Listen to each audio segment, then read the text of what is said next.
Welcome to 365 Christian Men, where every day we aim to inspire and encourage with real-life stories about men.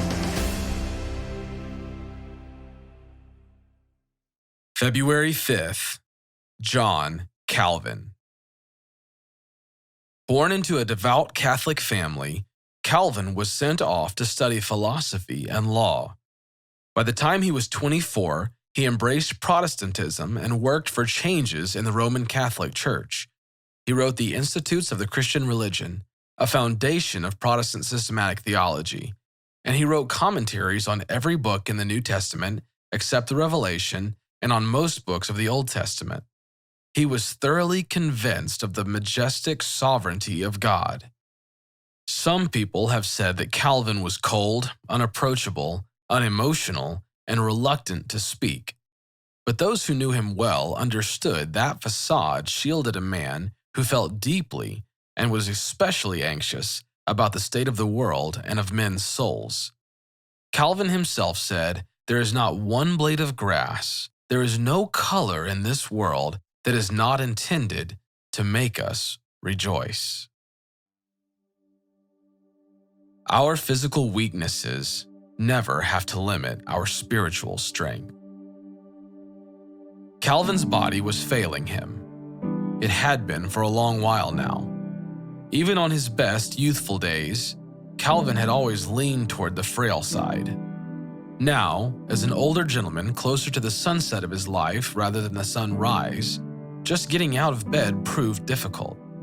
Migraines, lung hemorrhages, gout, and kidney stones had rendered Calvin's physical condition bleak at best, but his mind was as strong as ever.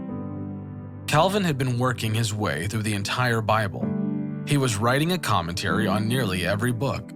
When he was no longer able to write, he finished many of these by dictating to his assistants. Ministers throughout the city would come and visit with him with the intent of encouraging the dying leader. But often they were the ones who left inspired. When his body provided enough strength to sit up and go out, Calvin went to church in a chair, carried by friends and students. But he wasn't there to sit in the service. He was there to lead. His assistants would place Calvin in his chair behind the pulpit, where he would preach and even conduct baptisms. His faith and determination willed his body into work. In a sense, Calvin identified with the words of the prophet Jeremiah found in chapter 20, verse 9. "But if I say I will not remember him or speak any more his name, there in my heart it becomes like a burning fire shut up in my bones, and I am weary of holding it in, and I cannot endure it." His soon-to-be successor, Theodore Beza, said it is true that not only ministers, but friends too, urged him not to wear himself out by coming and working like this, but he would make excuses and say that it did him good, and that time would hang too heavily on his hands if he stayed indoors all the time. When he was unable to go to church, he would bring church to himself. Some days, Calvin's bedroom filled to capacity, while he lay in bed and read from the Bible in his notes. Even when it was clear that this simple act of reading aloud was deteriorating his condition, no one dared stop him. He was a man on a mission. On occasion, friends would voice their worries about the daily regimen's effect on his health. But his response was always, "What? Would you have the Lord find me idle when he comes?"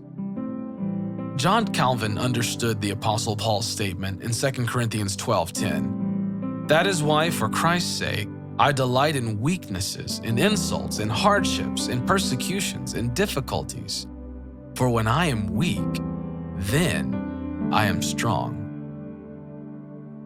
How can you use your weakness today to reveal His strength?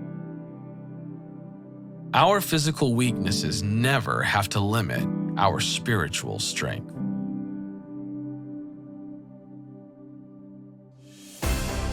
Thank you for listening to today's story. Every day of the year, our hope is to inspire you with real-life stories of faithful men who have gone before us.